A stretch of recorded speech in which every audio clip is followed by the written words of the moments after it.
నమస్తే అండి. మనం ఒక్కొక్క మనిషిని చూసినప్పుడు వాళ్ళు ఏదో గొడవ పడుతున్నప్పుడు లేకపోతే గోల చేస్తున్నప్పుడు ఒక ముద్ర వేసేస్తాం. అమ్మో ఈవిడ ఎక్కడుంటే అక్కడ గోల, ఈవిడ అరిసిందంటే అమ్మో రాక్షసులా పడిపోద్ది అంటాం. కానీ అలా కాదండి. కొన్ని పరిస్థితుల వల్ల అలా మాట్లాడాల్సి వస్తుంది. కావాలని చేయరు.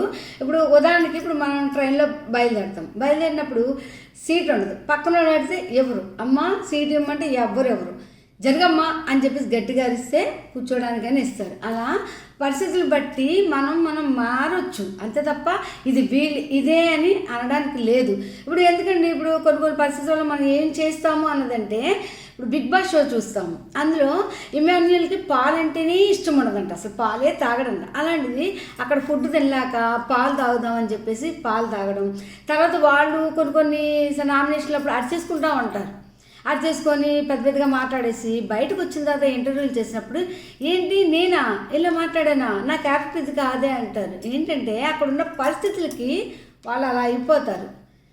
ఇద్దరు ఫ్రెండ్స్గా ఉండేవాళ్ళు అక్కడ ఉన్న సిచ్యువేషన్ బట్టి శత్రువులు అయిపోతారు, శత్రువులు కూడా మిత్రులుగా అయిపోతారు.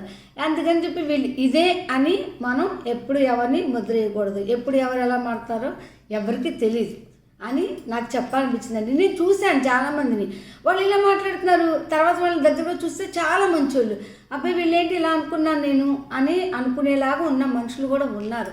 అందుకని ఎప్పుడు ఫస్ట్ చూసినవన్నీ వీళ్ళు ఇది అని మాత్రం ఎవరిని చూసి మనం గట్టిగా ముద్ర వేయకూడదు అని నాకు అనిపించింది. నేను మీతో పంచుకుందామని చెప్తున్నానండి.